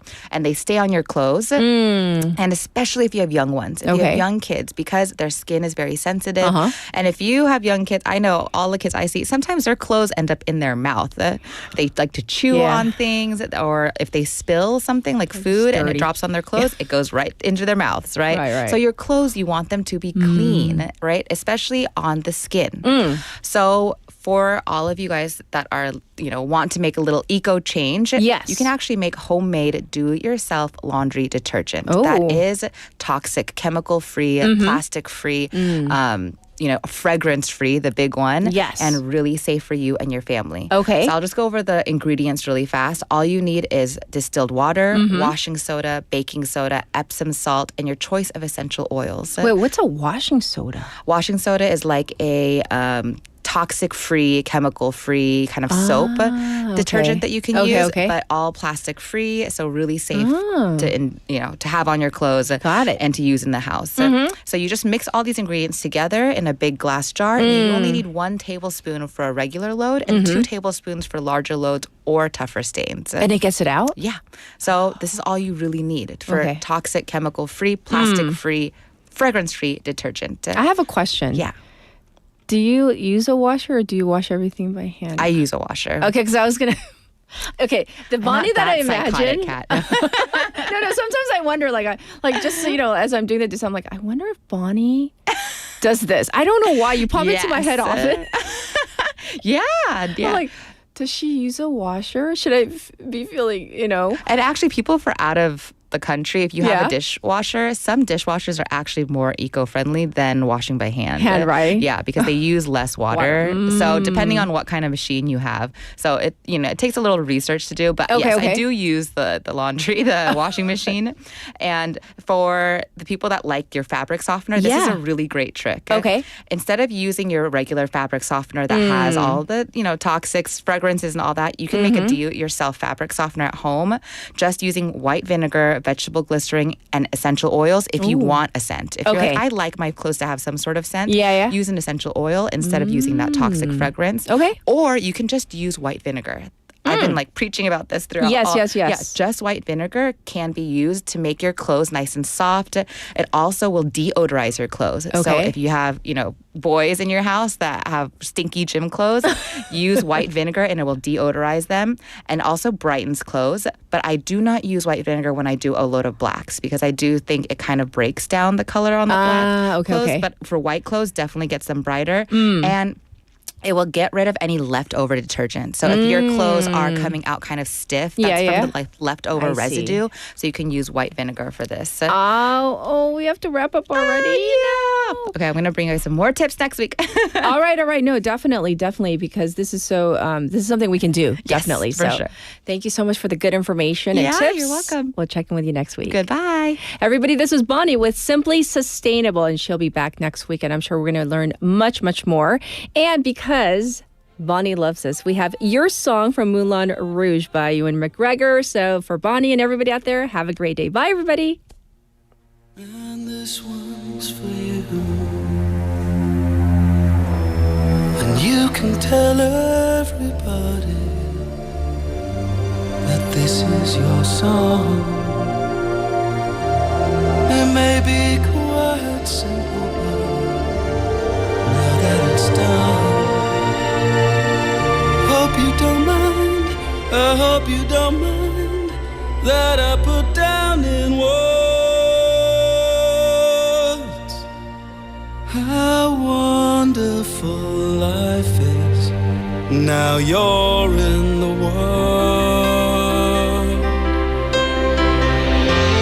Sat on the roof and I kicked off the moss.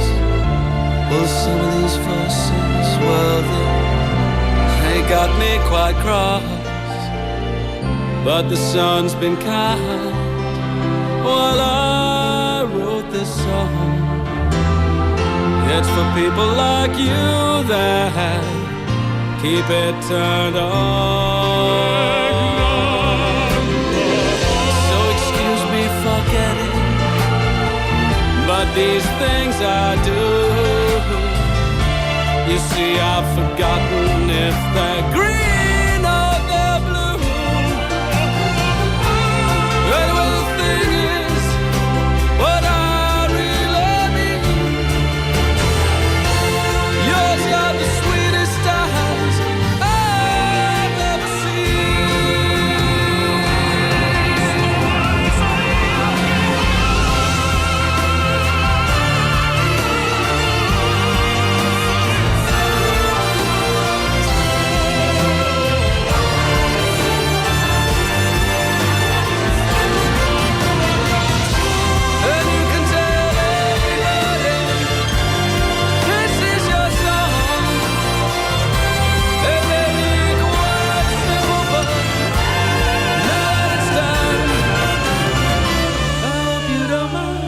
I hope you don't mind that I put down in words